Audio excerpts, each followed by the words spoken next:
Assalamualaikum warahmatullahi wabarakatuh. Saya Farhan Ramadan dengan NIM 66722100093. Di sini akan menjelaskan mengenai esai yang saya ajukan dalam penugasan esai mata kuliah Etika Pemerintahan dan untuk memenuhi ujian akhir semester, yang dimana pada kali ini saya membawakan esai mengenai antara hukum dan kemanusiaan, refleksi etika profesi dalam kasus Inyoman Sukena. Nah, kasus hukum ini melibatkan Inyoman Sukena, seorang warga desa Bongkasa Pertiwi, Kabupaten Badung, Bali, telah menjadi sorotan nasional karena menyangkut isu perlindungan satwa liar dan penerapan hukum konservasi di Indonesia. Sukena didakwa karena memelihara 4 ekor landak Jawa, spesies yang dilindungi oleh Undang-Undang Nomor 5 Tahun 1990 tentang konservasi sumber daya alam hayati dan ekosistemnya. Penangkapannya dilakukan oleh pihak Direktorat Reserse Kriminal Khusus Polda Bali pada Maret 2024, memicu diskusi publik yang mendalam mengenai penegakan hukum terhadap individu yang tidak mengetahui status perlindungan satwa yang mereka pelihara tersebut. Landak Jawa yang menjadi subjek utama dalam kasus ini adalah satwa endemik Indonesia dengan peran penting dalam ekosistem hutan. Statusnya yang dilindungi mencerminkan ancaman terhadap keberlangsungan spesies ini akibat perburuan liar dan kehilangan habitat.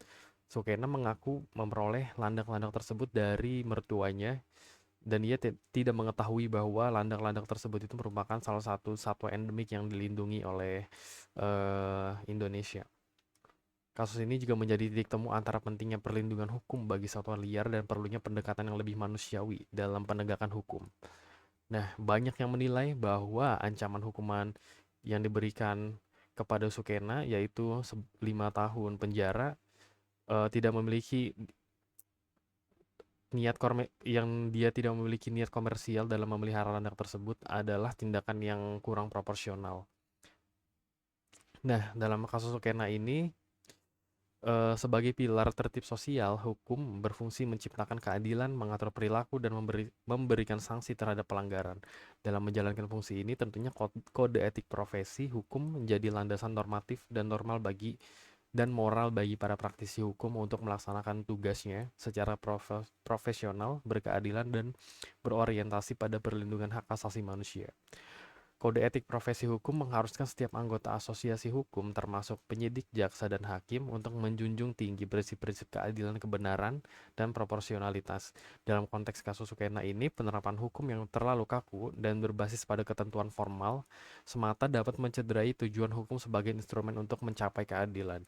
Nah, meskipun Sukena melanggar aturan konservasi, faktanya bahwa ia tidak mengetahui status perlindungan landak Jawa dan tidak memiliki niat komersial semestinya menjadi pertimbangan utama.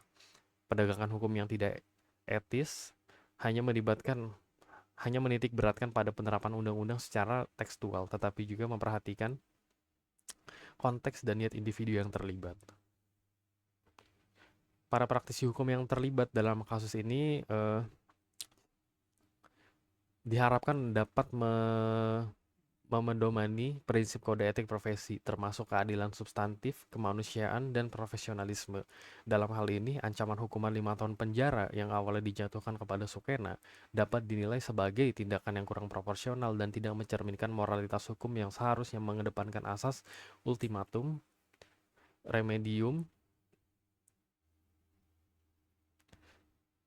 dan pendekatan hukum pidana sebagai upaya terakhir.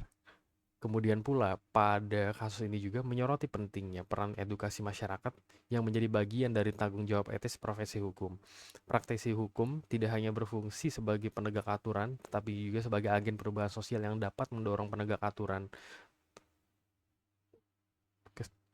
Kemudian juga dapat mendorong kesadaran masyarakat mengenai hukum dan perlindungan satwa liar.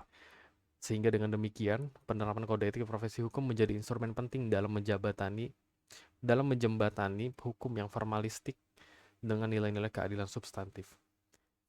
Dan pada akhirnya, dalam penyelesaian kasus ini menunjukkan adanya titik terang dalam penerapan keadilan.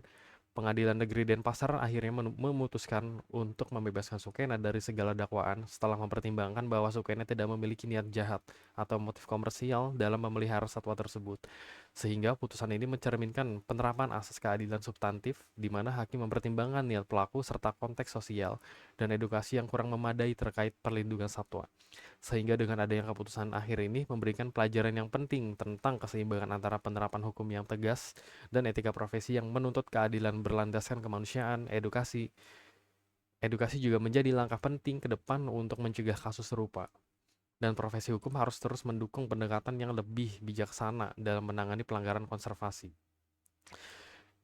Sehingga jika kita melihat pada pandangan yang lebih luas lagi tentunya dengan pendekatan yang mengedepankan edukasi dan pemulihan ketimbang sanksi berat yang tidak proporsional mampu menciptakan keadilan yang lebih menyeluruh.